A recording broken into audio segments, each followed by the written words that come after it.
Dapat itong si Bongo at si Bato po should not be allowed na mag-appear. Parang sa husgado po, pag ang judge po may relasyon doon sa akusado. O, di ba? Ang ginagawa ng judge po, nag-inhibit siya. Hindi niya, I cannot handle that case kasi yung taong yan na akusado rito sa sala ko, may relasyon sa akin. Walang maniniwala sa desisyon ko. Baka ma-acquit yan, isipin, kasi relative ko. Niraraffle po siya, di ba? Sa ibang sala na walang relasyon doon sa, sa judge. Ganon dapat. Yun din dapat dyan sa Senado.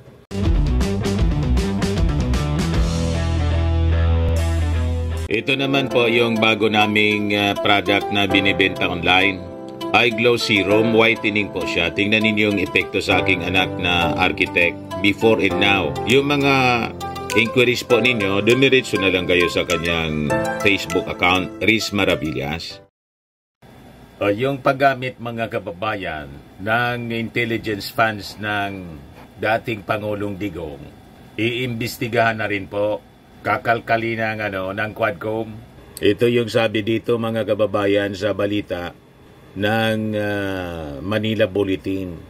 What's next for Quadcom? Duterte's use of intel funds in drug war to be probed. Sabi po ni Congressman Dan Fernandez. Malamang mga kababayan, ang bubulaga sa ating mga congressmen ay bulto-bultong can of worms. Kung yung confidential funds mga kababayan ni Inday, iniimbestiga ng Congress through the Committee on Good Governance in Public Accountability.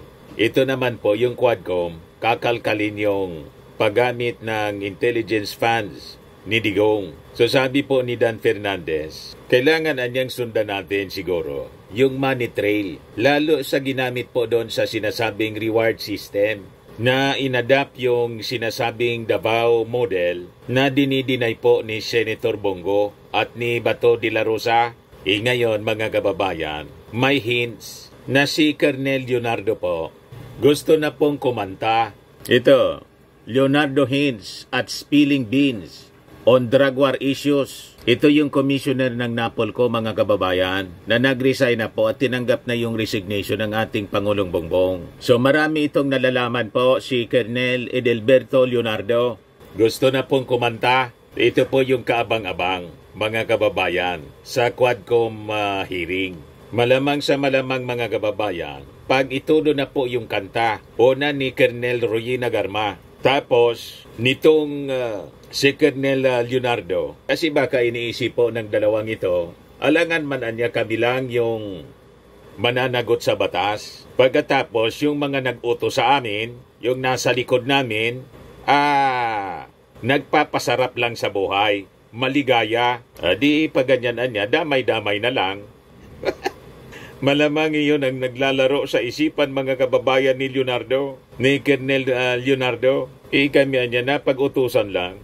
Pagkatapos, kami yung mananagot sa batas. Hindi pa pwede yung ganon. But before ko mga kababayan ibigay sa inyo yung full story ng mga balitang yan, click subscribe muna dito sa ating YouTube channel and hit the notification bell para lagi po kayong updated sa mga kaganapan dito sa ating bansa. Like and share na rin po ninyo ng ating video. At wag na rin po ninyo na skip yung ating mga commercial ads para tuloy-tuloy lang ang pag-unlad ng Bagong Pilipinas. Itong ating programa mga kababayan, atid sa inyo nitong ating mga sponsors. Firmax Firming and Lifting Cream.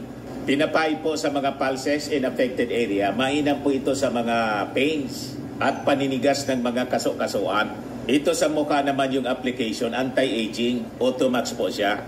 Ito ay iGlow Zero mga kababayan. Whitening po siya.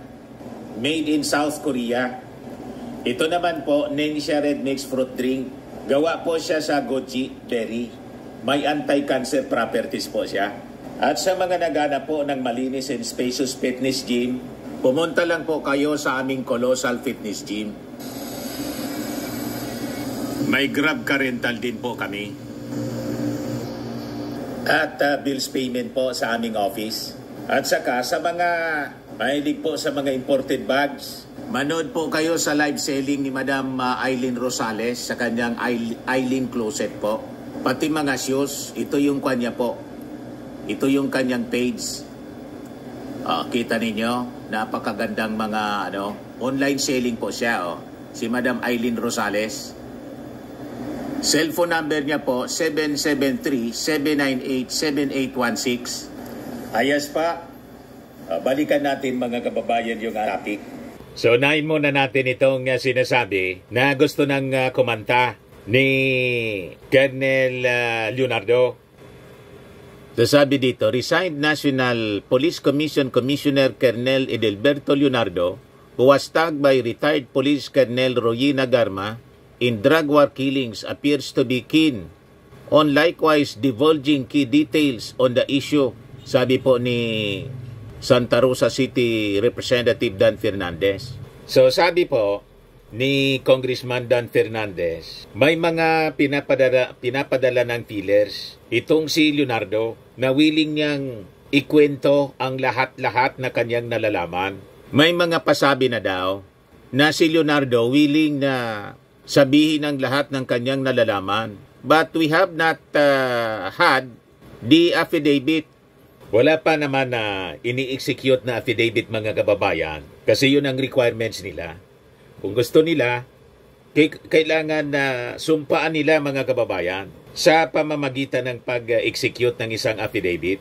Pero siyempre, sabi po ni Dan Fernandez, yung testimony, yung affidavit, kailangan na niya isailalim sa proper vetting para ma-determine kung totoo yung kanilang sinasabi. Kasi sabi ni Fernandez, ayaw naman nila na yung Quad Committee ay maging avenue for people involved in the drug war issues to absolve themselves in exchange for testifying. Baka kasi, ang mangyari, sige niya, magtitistigo kami, pero kailangan na niya yung aming accountability ay mawala. Ibig sabihin sila mapapawalang sala basta maidiin yung iba. Hindi naman niya po pwede yung ganon. Kaya sabi po ni Dan Fernandez, of course, you have to realize that it's not only Commissioner Leonardo who wanted to speak and have their stories be heard. There are many, but we just want to ensure that what they are going to reveal are substantial. Sometimes, they just want to use the Quadcom to take away the sins that they have perpetrated as well. We would not allow that. Maybe, later, they will ask for a condition to lessen, to eradicate what they have done. But we would not allow that because we have laws to follow. Maybe, there would only be mitigating circumstances that are in accordance with our criminal procedure that can be applied to them. So yun mga kababayan, with all these developments, malamang sige na rin po ang meeting ni Digong, Bongo at Bato kasi sila yung mga itinuturo. Wala man talaga pong ibang pwedeng ituro kundi sila. Sila po ang promotor ng drug war at tukang-tukang. Pagkatapos ngayon hugas kamay po si Bongo at saka si Bato. Todo dinay po si Bongo. Hindi po obra yung mga pa-interview ninyo sa mainstream media. Ang dapat ninyong gawin, harapin ninyo po sa Quadcom. Hindi na po obra yung mga palusot ninyo na interparliamentary courtesy. Walang maniniwala sa inyong mga kwento. Kailangan sumalang kayo sa pagtatanong ng ating mga congressmen at hindi rin oobra yung sinasabi ninyo na parallel investigation na gusto ninyong gawin sa Senado para lumabas ang totoo. Paano lalabas ang totoo kung ang mag-iimbestiga kayo? Di ba? At yung mga involved na mga personalities na dapat imbestigahan kayo. Tama ba? Di ba niya pwede Mr. Maravillas na ibang mga senador? Pwede din sana mga kababayan na ibang mga senador. Pero dapat mag-inhibit sila. Yung mga kaalyado ng dating Pangulong Digong, lalo na si Bato at si Bongo, dapat wala sa Senate investigation. Kung gusto nila na impartial yung investigation, Pero yun nga yung Pogo investigation mga kababayan. Kaya siguro hindi po makapagsalita ng maayos yung mga witnesses po. Kasi nandun si Bongo, nandun si Bato.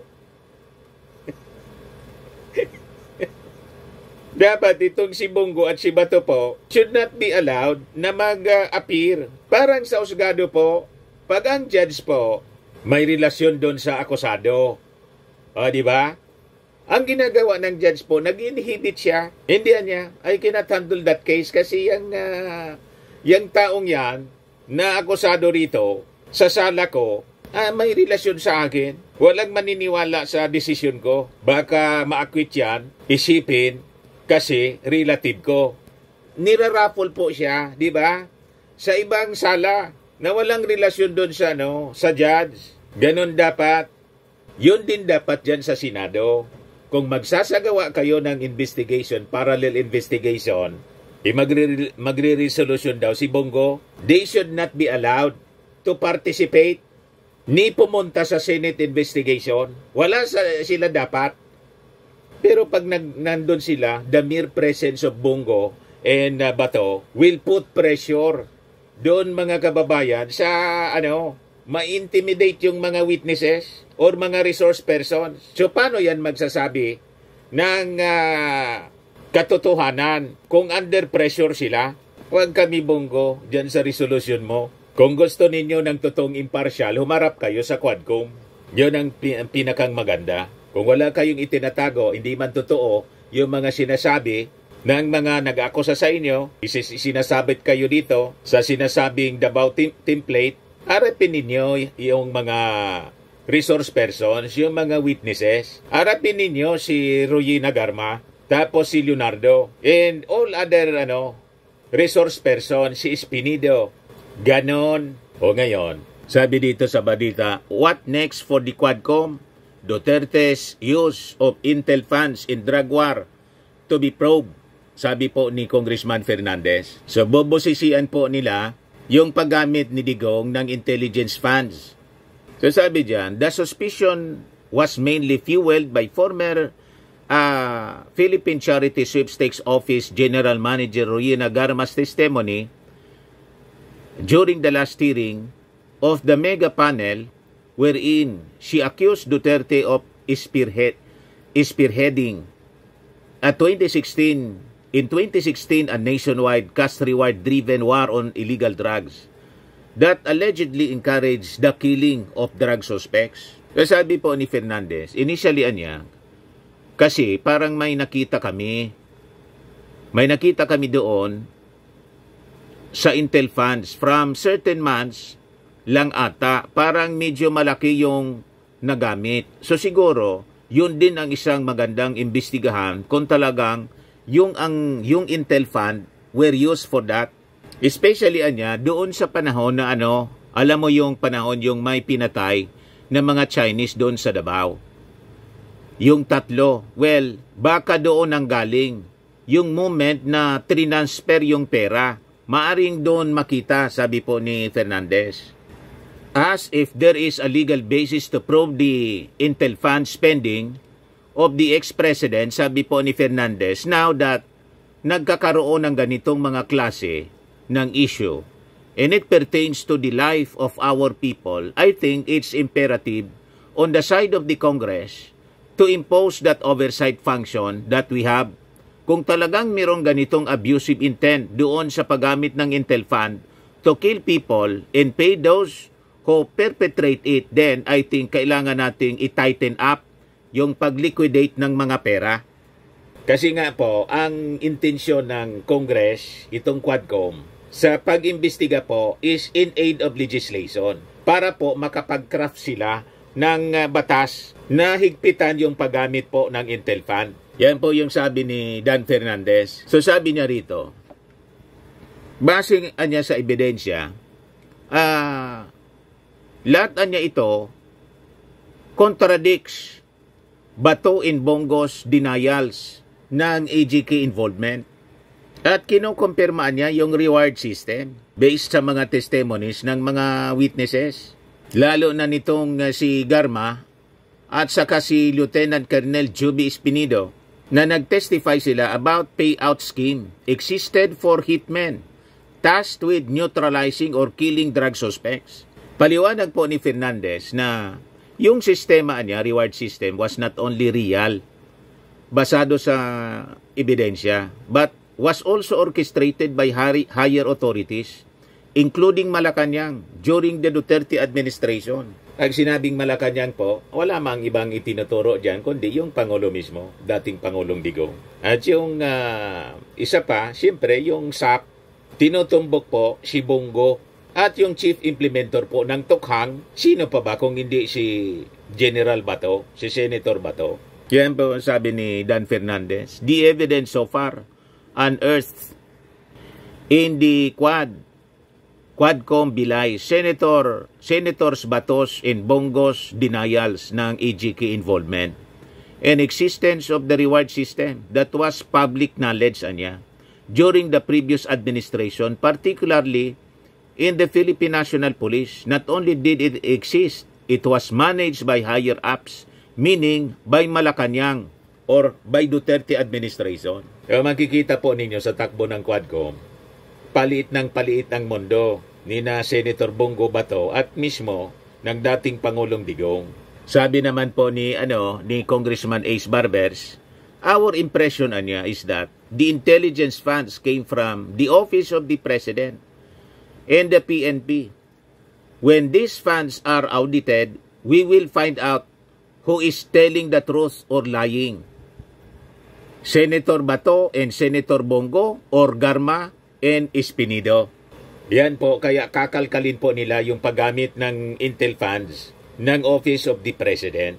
Kaya po, kaabang-abang po ang susunod na mga hearings na gagawin po ng Quadcom.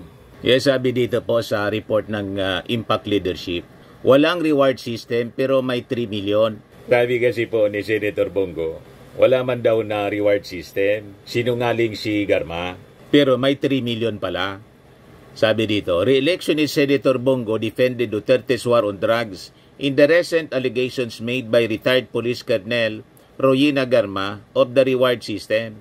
However, in 2016, then newly elected President Duterte promised to give a 3 million reward to members of the Philippine National Police to eradicate drug pushers and drug lords. So sabi po ni Garma sa testimony niya, I'm not so familiar with the specific amounts. Might be wrong if I say that it is 50,000 or 100,000 or 1 million. But there is a corresponding amount per level chair. Ngayon, sabi ni Bongo, wala man anyang reward system na ini-implementa noon, kapalit ang buhay ng sinuman. Na-record po yung mga statements ni Digong noon. Yan June 1, 2016. Sabi niya, may 3 million ako na reward sa mga drug lords. I'm not saying that you kill them, but the order is dead or alive. Double talk palagi po si Digong. Hindi ko niya sinabi na patayin ninyo. Pero niya, dead or alive. Yung aking utos is dead or alive. Sabi ko sa inyo, ang mga tao po, sabi sa Bible, a double-minded man is unstable in all his ways. Ayan po, yan ang pagkatao ni Digong. Double-minded, kaya unstable. Ito, sabi ni Bongo, lahat ng SONA 2016 up to 2021, 6 na SONA, tuwing binabanggit ni dating Pangulong Duterte ang war on drugs, nagpapalakpakan po ang lahat. Standing ovation ang Kongreso at ang Senado. Isabi noong March 9, 2019 ni Bato, kung ayaw ninyo pumalakpak, bukas ipapatokan ko kayo sa pulis o palakpakan kayo lahat yan. May takot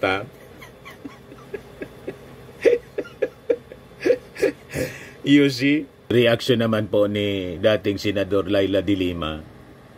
Bakit raw dati pinapalakpakan, ngayon nag-iisa na lang? Kasi noon maraming takot na hindi nila palakpakan ang mga SONA ni Duterte. Iilan lang ang matatapang kung gawan ka ba naman ng peking ebidensya at ipahiya ka halos araw-araw sa media, kung hindi ka ba naman pumalakpak na lang kung duwag ka rin lang naman na walang ipinaglalaban? Basag na basag po yung mga statement ni Senator Bongo. But anyway, abangan na lang po natin mga kababayan yung mga susunod na hearings ng Quadcom. Kasi talagang very, very exciting. Sa mga naghanap ng malinis and spacious fitness gym, pumunta lang po kayo sa aming Colossal Fitness Gym. We also offer Grab Car Rental with our brand new 2023 model ng Toyota Innova. We also accept booking for those who are planning to travel via PAL, Cebu Pacific, and other airline companies, local and international, and bills payment for Meralco Bills, PLDT, Aleco Bills, etc. Ang Colossal Fitness Gym is located at 3rd floor Security Bank Building, Landco Business Park, Legazpi City, Albay. For inquiries, look for Chilon Maravillas. Contact number 0966-802-0949. Yan yung aming Innova. Lagi na pong matao sa amin. Pati mga foreigners po, tingnan ninyo. Mga British tourists sila. Ang lalaki ng katawan na, mga kababayan, nag-gym sa amin. Ito naman po, Indian National. Ito mga mga European sila. Ito naman yung bago naming product na binibenta online, iGlow Serum. Whitening po siya galing sa South Korea. Tingnan ninyo yung epekto sa aking anak na architect entrepreneur, Riz Maravillas. For inquiries, look for Riz Maravillas on FB. Ito naman po, Firmax Firming and Lifting Cream. Pinapahid po ito sa mga pulses and affected area. Mainam po ito sa mga pains at paninigas na mga kaso-kasuan. Ito po, Automax Radiant Serum. Sa mukha naman yung application. Anti-aging po siya. You will look 10 years younger than your age. Sa mga cancer patients naman po, baka lang gusto ninyo itong itry. Nengxia Red Mix Fruit Drink. Hindi man po siya gamot, food supplement siya. Kaya lang, gawa siya mga kababayan sa goji berry. Yung goji berry may anti-cancer properties. Yung mga inquiries ninyo, dumiretso na lang kayo sa aming messenger sa Facebook para masagot namin agad. Ayos po, ako po si Dante Maravillas. Bye-bye. God bless.